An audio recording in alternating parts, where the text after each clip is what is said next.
예레미야는 하나님의 말씀을 남김없이 모두 선포했고, 그럼에도 불구하고 유다 백성은 돌이키지 않았기 때문에 하나님의 심판이 결국은 이루어졌습니다. 사령관 느부사라단은 예루살렘과 유다의 포로들을 결박하여서 바벨론으로 끌고 가고 있는 것을 본문에서 확인할 수 있습니다. 본문에서는 그 무리 가운데 예레미야도 있었다고 기록하고 있습니다.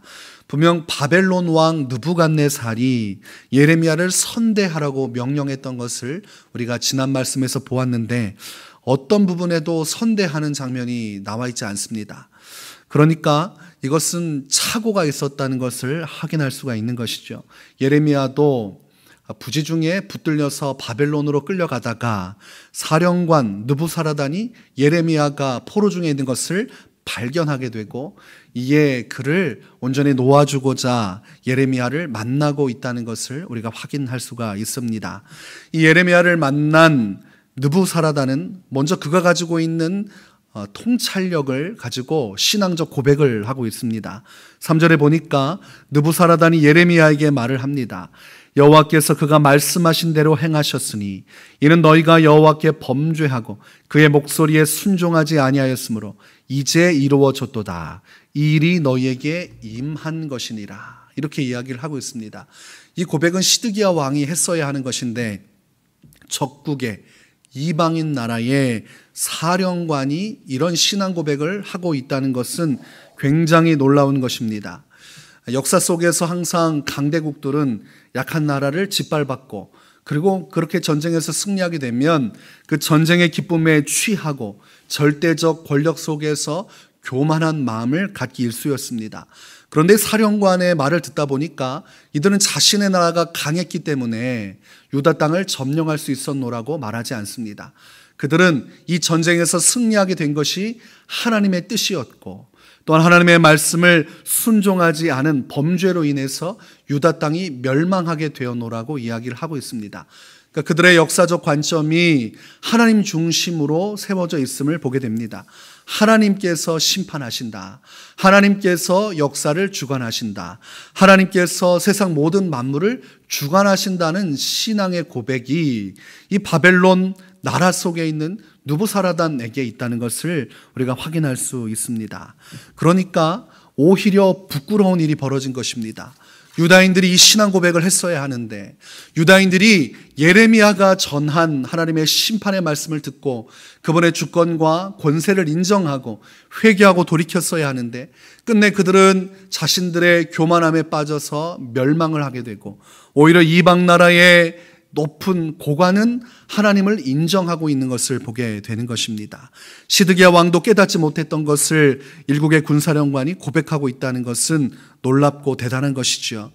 그래서 우리가 이것을 통해서 보게 되는 것은 교만해서는 안 된다, 이것입니다.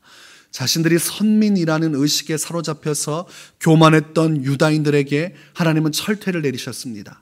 그리고 오히려 이방 나라를 통하여 주님은 영광을 받으셨고 하나님의 뜻을 온전히 이루었다는 것을 보게 됩니다.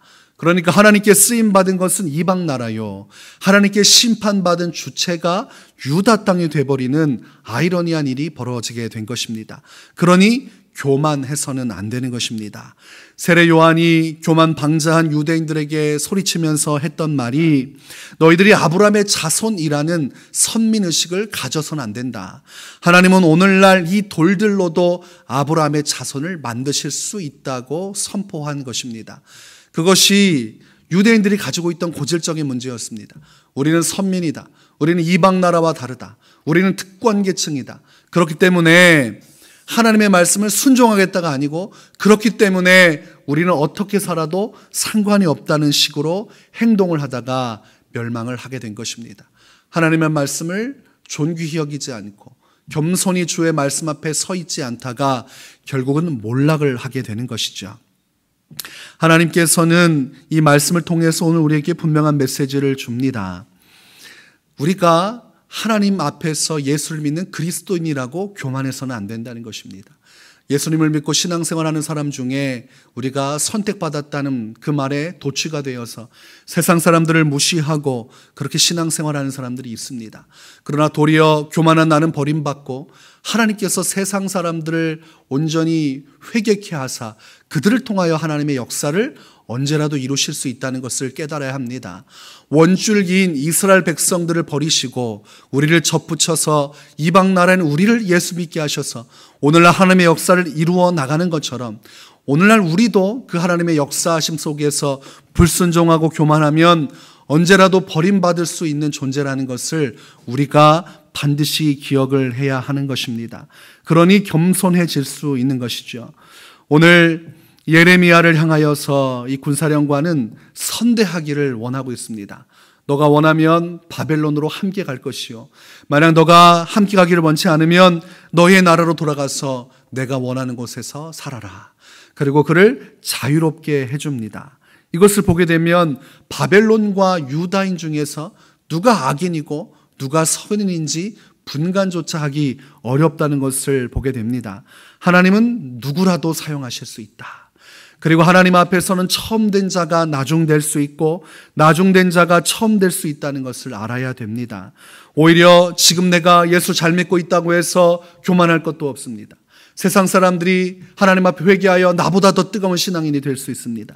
교회 안에서 내가 우습게 보는 신앙인들이 있겠지만 지금 신앙생활 잘하고 있는 나는 추락하고 내가 하찮게 여기던 그 신앙인이 뜨거운 신앙인이 되어서 나보다 더 예수님을 위해 일생을 바칠 수 있는 놀라운 변화의 계기점이 일어날 수도 있는 것입니다.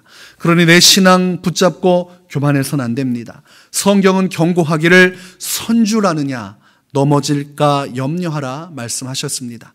그러니 항상 우리는 주님 말씀 앞에서 스스로 겸손해야 되고 겸비해야 됩니다. 그것이 영적인 지혜입니다. 남을 나보다 더 귀하게 여기고 오직 겸손함으로 주님 말씀 앞에 서서 주님의 손에 귀하게 쓰임받는 축복의 주인공이 되시기를 주의 이름으로 축원합니다.